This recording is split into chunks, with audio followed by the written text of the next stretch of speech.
오늘 묵상 은혜의 향연, 은혜의 진국 마태복음 2장 1절에서 12절 말씀. 환웅과 웅녀 사이에서 태어난 단군, 알에서 태어난 박혁것의 이야기가 있습니다. 신화 혹은 설화라고 부르는 이야기들입니다. 이런 이야기를 실제라고 믿는 사람은 없습니다. 예수의 탄생은 신화나 비현실적인 이야기가 아닙니다. 예수의 탄생은 진공 상태에서 일어난 일도 아닙니다. 헤롯 왕 때 마태복음 2장을 시작하는 이 말은 예수께서 엄연한 현실 세계에 태어나셨음을 알려줍니다. 그렇습니다. 예수께서는 헤롯 왕 때 태어나셨습니다. 예수의 탄생은 우리가 살아가는 현실 세계 속에서 일어난 사건입니다. 게다가 헤롯 대왕은 악명으로 소문이 자자한 사람입니다. 자기가 죽었을 때 그 소식을 듣고 사람들이 웃을까 두려워 자기가 죽는 날 각 지역의 덕망 높은 사람을 처형하라고 명을 내렸습니다. 사람들이 그 사람의 죽음으로 많이 울면 적어도 자기 죽음으로 웃는 사람이 없을 것으로 생각한 것입니다. 참 못나고 나쁜 사람입니다. 동서고금을 막론하고 나라의 지도자가 악랄하다면 그 백성의 삶은 굳이 설명하지 않아도 이해할 수 있습니다. 예수께서는 고통의 시간, 가슴 답답하고 암울했던 현실 세상 한가운데 태어나셨습니다. 우리가 살아가는 삶이 답답하고 어려울 때가 왜 없겠습니까? 앞이 보이지 않는 순간이 왜 없겠습니까? 헤롯 왕 때 태어나신 예수께서는 우리가 살아가는 그 세상 속으로 들어오셨습니다. 이 사실 자체가 우리에게 주는 은혜가 놀랍고 아름답습니다. 예수께서 우리가 살아가는 현실 속으로 오셨다는 것은 그분이 우리가 살아가는 삶의 무게를 아신다는 뜻입니다. 쉽게 말해 예수께서 우리의 속사정을 속속들이 이해하신다는 뜻입니다. 그 자체로 놀라운 은혜입니다. 이것이 전부가 아닙니다. 예수께서 현실 속으로 들어오셨다는 것은 그 현실 세상을 그대로 방치하는 것이 아니라 그 안에서 하나님의 나라를 열어가시겠다는 뜻입니다. 은혜의 향연입니다. 그때 예수를 찾아온 사람들이 있었습니다.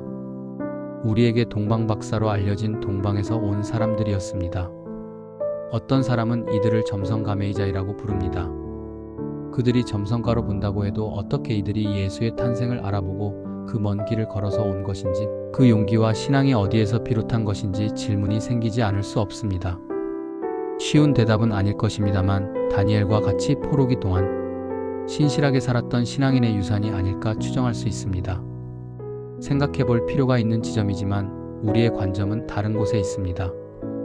우리는 이들의 방문과 이들의 방문을 통해 일어난 일과 예루살렘에 있던 사람들이 보인 반응에 초점을 두고 싶습니다.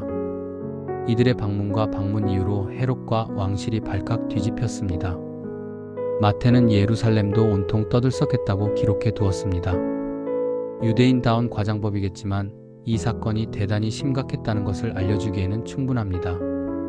무척이나 호들갑스러웠지만 동방박사의 방문과 방문 이유를 들은 왕실과 종교 지도자들과 예루살렘 사람들이 보인 태도는 아무리 생각해도 이상합니다. 먼저 헤롯은 대제사장과 율법학자를 모두 불러 그리스도가 어디서 태어날지 캐물었습니다. 그들은 유대의 베들레헴에서 태어날 것이라는 성경의 예언을 들려주었습니다. 헤롯은 다시 동방박사들을 불러 별이 나타난 시각을 알아냈습니다. 그들이 아기를 찾거든 알려달라고 요청했습니다. 자기도 경배할 것이라는 거짓말을 숨긴 채 말입니다. 동방박사들은 다시 별을 찾고 별의 인도를 받아 아기 어머니 마리아와 함께 있는 아기 예수를 찾았습니다. 그들은 멀리서 가져온 황금과 유향과 모략을 예물로 드리며 경배했습니다. 동방박사는 이방인입니다.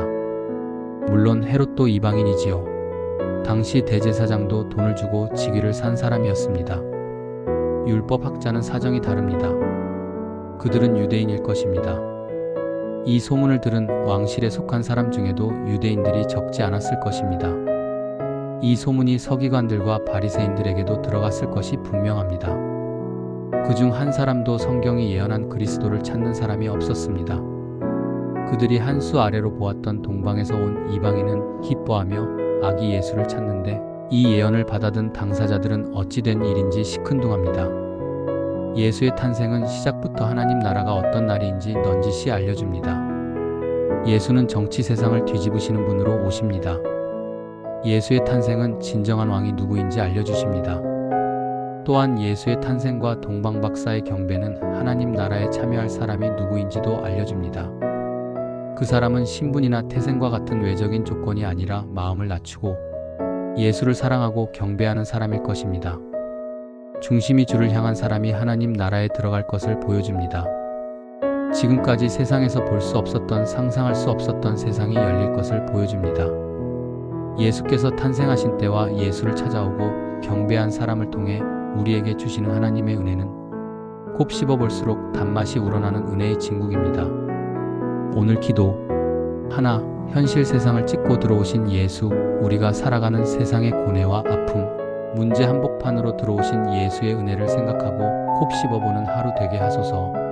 둘, 낯설고 당혹스러운 세상에서 신앙의 유산을 남긴 사람들처럼 우리도 이 세상에서 신앙의 유산을 남기는 믿음의 사람으로 성숙하게 하소서. 셋, 외모가 아니라 중심을 보시는 하나님께 마음을 드리며 마음을 낮은 곳에 두고 겸손하고 신실하게 살아가는 그리스도인으로 살아가게 하소서. 감사합니다.